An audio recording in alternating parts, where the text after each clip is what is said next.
¿Cómo logró una casa menor pasar de condes rurales a gobernar media Europa? Dicen que el poder se hereda, pero los Habsburgo lo inventaron.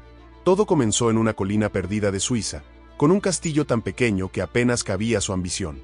Nadie sospechaba que, siglos después, su apellido decidiría coronas, guerras y matrimonios reales. Esta es la historia de cómo un linaje olvidado cambió el destino de Europa. Los orígenes en Argovia y el castillo de Habsburgo. En el corazón de la actual Suiza, entre montañas y valles cubiertos de niebla, se levantaba una fortaleza de piedra, el castillo de Habsburgo. No era el más grande ni el más poderoso, pero sería el punto de partida de una de las dinastías más influyentes de la historia. Allí, hacia el siglo XI, una familia de condes controlaba pequeñas tierras en Argovia. Su poder era modesto, casi insignificante frente a los grandes señores del Sacro Imperio. Pero tenían algo que muchos otros no, una ubicación estratégica, justo en el cruce de rutas comerciales vitales entre Alemania, Italia y Borgoña.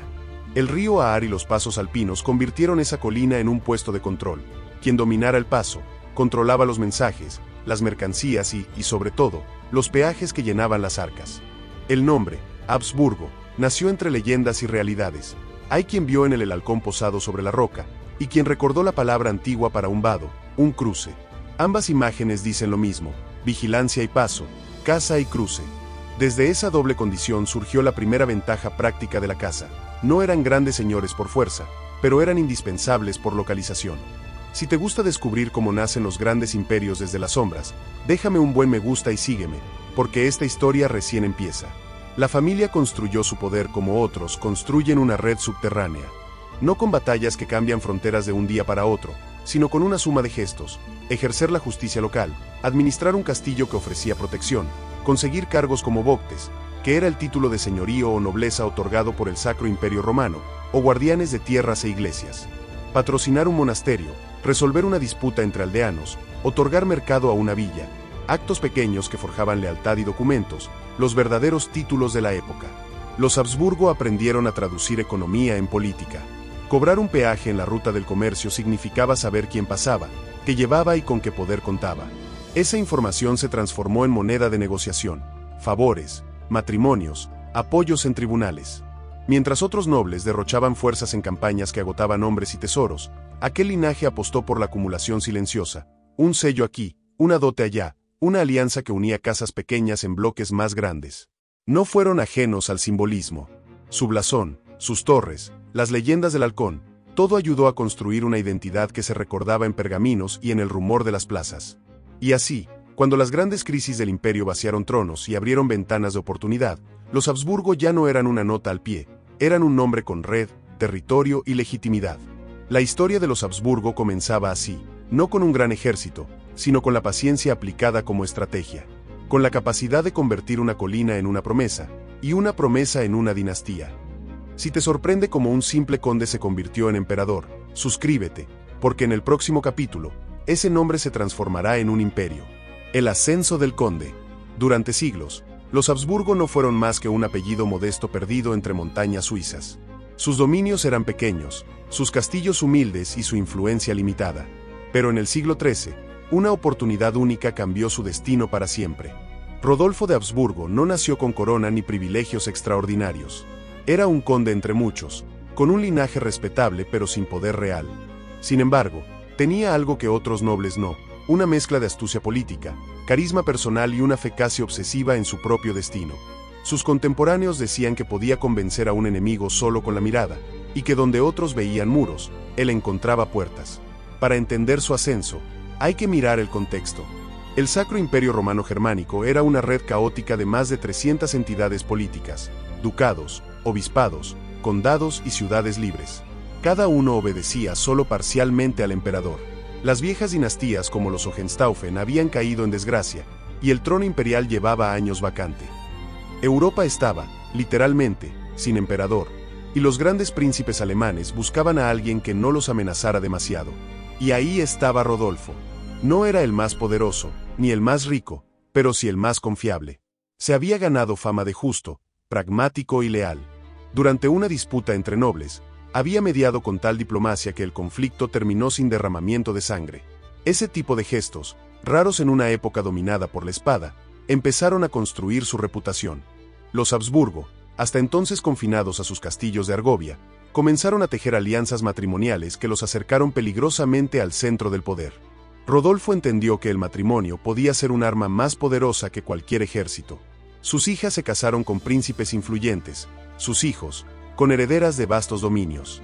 Así, poco a poco, su red de poder se expandió como raíces bajo tierra. En 1273, el destino le dio su golpe maestro. Los príncipes electores se reunieron para decidir quién sería el nuevo emperador del Sacro Imperio. Nadie esperaba que un conde de una región marginal pudiera competir con casas como los Wittelsbach o los Luxemburgo, pero Rodolfo, con su carisma y sus alianzas cuidadosamente tejidas, logró lo impensado: fue elegido emperador. Dicen que, al enterarse, guardó silencio unos segundos, luego miró al horizonte y murmuró: que el imperio confía en quien solo tuvo montañas y fe. No se sabe si esa frase fue real o inventada después, pero capturó el espíritu de aquel momento, el nacimiento de una dinastía. Bajo su gobierno, los Habsburgo consolidaron su poder en Austria, desplazando a los Babenberg y sentando las bases de un imperio que duraría 7 siglos.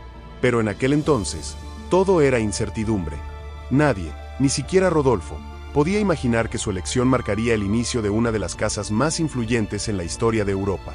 Al caer la noche sobre los Alpes, las torres del castillo de Habsburg se tiñeron de fuego dorado. Un halcón voló desde las almenas hacia el horizonte, perdiéndose entre nubes anaranjadas.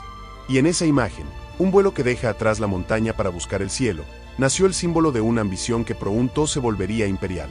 Y lo que vendría después demostraría que la corona no solo se gana, se sobrevive. Dime en los comentarios, ¿te parece que Rodolfo fue un estratega o simplemente un hombre con suerte?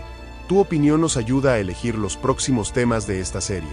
El peso de la corona, el hombre detrás del trono. Cuando Rodolfo fue proclamado emperador, los aplausos resonaron por toda Alemania, pero también los cuchicheos. Muchos lo consideraban un conde afortunado, un rostro útil para llenar el trono vacío tras la caída de los Hohenstaufen. Y él lo sabía. Su primera batalla como emperador no fue en el campo, sino en los pasillos del poder. Durante las primeras semanas de su reinado, Rodolfo apenas dormía. Revisaba cartas, mapas, decretos. Caminaba de noche por las estancias del palacio de Aquisgrán con una lámpara en la mano, consciente de que cada decisión podía determinar el destino de su dinastía. Los cronistas lo describen como un hombre sereno, pero con una mirada que nunca descansaba. Su prioridad fue restaurar la autoridad imperial sin provocar una rebelión. En lugar de imponerse por la fuerza, eligió negociar con inteligencia. Devolvió tierras confiscadas a obispos influyentes, concedió privilegios a ciudades clave y, sobre todo, reconoció el poder simbólico de la Iglesia. Sabía que el apoyo del Papa podía convertir a un noble en emperador o destruirlo. Pero detrás de esa calma estratégica había un hombre consumido por el miedo. Miedo a volver a ser nadie, a perder todo lo que había construido. Cuentan que en las noches más frías se encerraba en la capilla imperial, rezando solo, arrodillado ante un crucifijo. No pedía victoria, sino tiempo. Tiempo para consolidar lo que el azar le había concedido. Mientras tanto, los enemigos acechaban. Los descendientes de los Hohenstaufen, antiguos emperadores, lo consideraban un usurpador. Los reyes de Bohemia y de Hungría desconfiaban de su repentino ascenso. Y en el norte, los Wittelsbach ya conspiraban para disputarle el trono. Rodolfo tenía que actuar rápido. Su jugada maestra fue asegurar el control de Austria, un territorio vacío de duques desde la extinción de los Babenberg. No lo conquistó, lo reclamó por derecho imperial, una maniobra tan audaz como legalmente astuta. Con ese acto, selló el futuro de su casa. Los Habsburgo ya no eran solo condes, eran gobernantes de un nuevo reino. Y mientras el conde suizo se convertía en símbolo de poder, dentro del palacio el precio del trono empezaba a cobrarse. Pero el éxito no trajo paz. Rodolfo comenzó a notar que el poder no se sostenía solo con decretos, sino con rostros, con lealtades. Empezó a viajar sin descanso, de Estrasburgo a Basilea, de Viena a Nuremberg. Entraba en las catedrales sin escolta, hablaba con los comerciantes en las plazas, comía con los soldados. Quería que el pueblo lo viera, que lo conociera, que lo recordara. Así, el conde suizo se convirtió en algo más que un emperador, en un símbolo de esfuerzo y cercanía.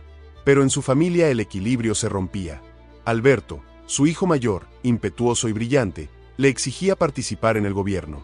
Rodolfo lo amaba, pero temía su ambición. Un imperio no se hereda, se merece, solía decirle. Esa frase se volvió una herida. Alberto comenzó a rodearse de jóvenes nobles que lo veían como el futuro del trono, y los rumores de conflicto entre padre e hijo empezaron a circular por las cortes imperiales. Una noche, en Viena, discutieron a solas. No fue una escena grandiosa, sino íntima, amarga. Rodolfo, con la voz cansada, le advirtió: «El poder divide más que une». Alberto replicó: «Entonces enséñame a gobernar antes de que me lo quiten». Nadie sabe cómo terminó aquella conversación, pero los testigos aseguraron que al día siguiente, el emperador lucía envejecido. En los últimos años de su vida, Rodolfo se volvió más silencioso. Dedicó su energía a fortalecer las instituciones imperiales, a reformar la justicia, a limitar el poder arbitrario de los príncipes. Sabía que el Sacro Imperio no se podía mantener con espadas, sino con orden y confianza. Su fe se volvió más profunda, su ambición más discreta. «No busco gloria», habría dicho a su confesor. «Busco que mi nombre no se borre». Cuando murió en 1291, en el castillo de Germersheim, su cuerpo fue llevado a la catedral de Espira, donde reposaban los grandes emperadores del pasado. Alguien escribió en su epitafio: «No heredó un imperio, lo construyó». Y así, sin saberlo, Rodolfo I de Habsburgo puso la primera piedra de una dinastía que dominaría Europa durante más de 6 siglos. ¿Qué hubieras hecho en su lugar? ¿Hubieras elegido el poder o la paz? El precio del trono. La coronación había traído gloria, pero también un peso invisible. Rodolfo de Habsburgo, el campesino noble que se había convertido en emperador, pronto descubrió que el trono no era un asiento de poder, sino una trinchera de vigilancia constante. Las alianzas que lo elevaron comenzaron a resquebrajarse. Los mismos príncipes que lo habían apoyado esperaban recompensas imposibles, y Roma, que había bendecido su ascenso, ahora exigía lealtad sin condiciones. Entre la cruz y la corona, Rodolfo debía equilibrar la fe y la política con la precisión de un funámbulo que camina sobre una cuerda tendida entre la gloria y la ruina. En los pasillos de su corte, los murmullos eran cada vez más audibles. «¿Hasta cuándo durará el favor imperial?», decían unos. «¿Quién heredará este poder?», preguntaban otros. Y Rodolfo lo sabía: el verdadero enemigo no era externo, sino el tiempo. Un emperador puede vencer ejércitos, pero nunca la sombra de su propia mortalidad. Su obsesión se volvió la herencia. No la espiritual, sino la tangible: tierras, alianzas, matrimonios. A través de un tejido de pactos y casamientos estratégicos, comenzó a sentar las bases de algo que ni él imaginaba: el futuro imperio de los Habsburgo. Su hija Matilde fue casada con un duque poderoso. Su hijo Alberto, preparado para la sucesión, recibió la educación de un rey. Rodolfo veía en ellos no solo a sus hijos, sino a los pilares de una dinastía que debía sobrevivirlo. Pero el trono nunca perdona la debilidad. Cada alianza sellada traía consigo una traición, cada victoria despertaba una sospecha.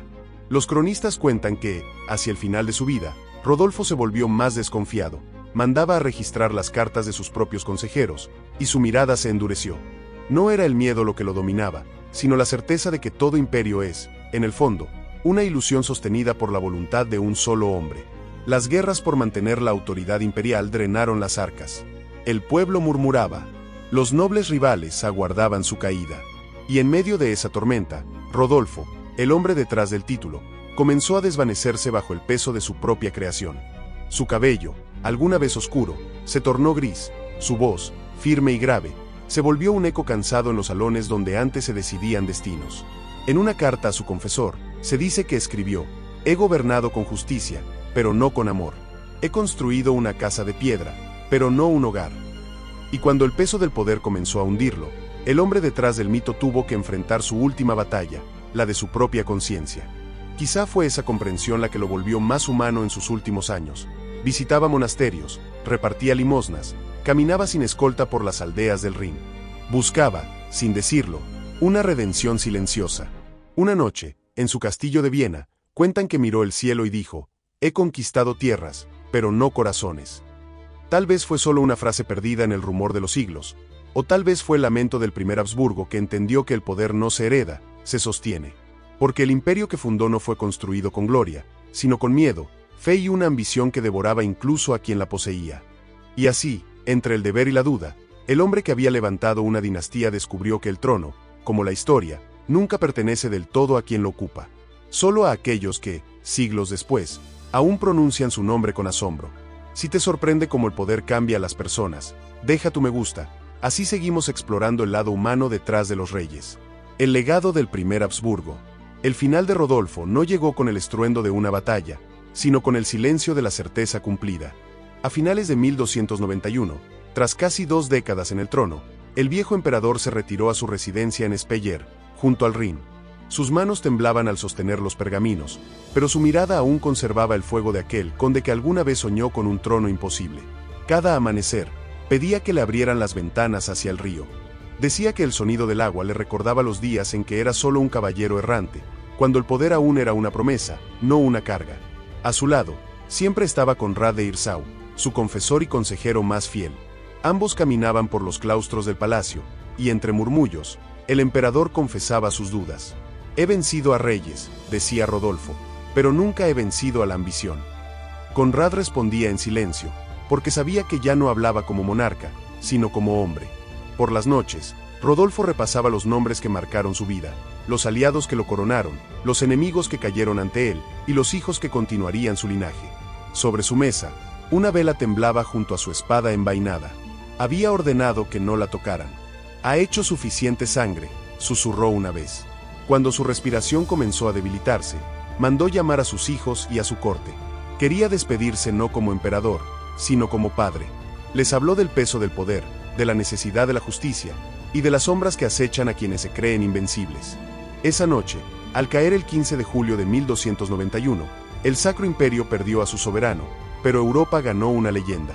Su cuerpo fue llevado en procesión hasta la catedral de Speyer, donde descansaban los grandes emperadores del imperio. Entre las bóvedas altas y los ecos del incienso, el viejo Rodolfo encontró su descanso final. Allí, bajo una losa de piedra sin ostentación, comenzaba el mito de los Habsburgo. Pero su muerte no marcó un final.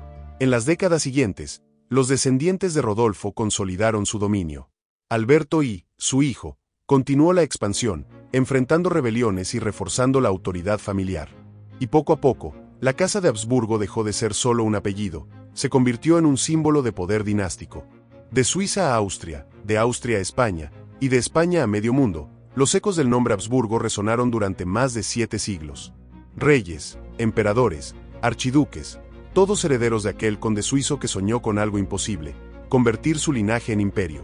Y aunque la historia lo envolvió en gloria, detrás del mito permaneció el hombre, un campesino convertido en emperador que desafió su destino y cambió el curso de Europa. Porque, al final, la verdadera herencia de Rodolfo no fue un trono, sino una lección, que incluso los imperios nacen de la ambición de un solo corazón humano. Pero aquella ambición no murió con él. Desde las montañas del Tirol hasta los palacios de Viena, su apellido seguiría creciendo, extendiéndose como una raíz que nunca deja de buscar tierra nueva. Y con cada generación, los Habsburgo aprenderían a dominar no solo con la espada, sino con la sangre, los matrimonios y la paciencia. La historia de Rodolfo fue solo el primer capítulo, porque el verdadero poder de los Habsburgo apenas comenzaba. Y esa ambición no murió con él. En el próximo episodio, veremos cómo su linaje convirtió el matrimonio en arma y la paciencia en poder. Suscríbete si quieres descubrir cómo los Habsburgo pasaron de las montañas de Suiza a los palacios de toda Europa.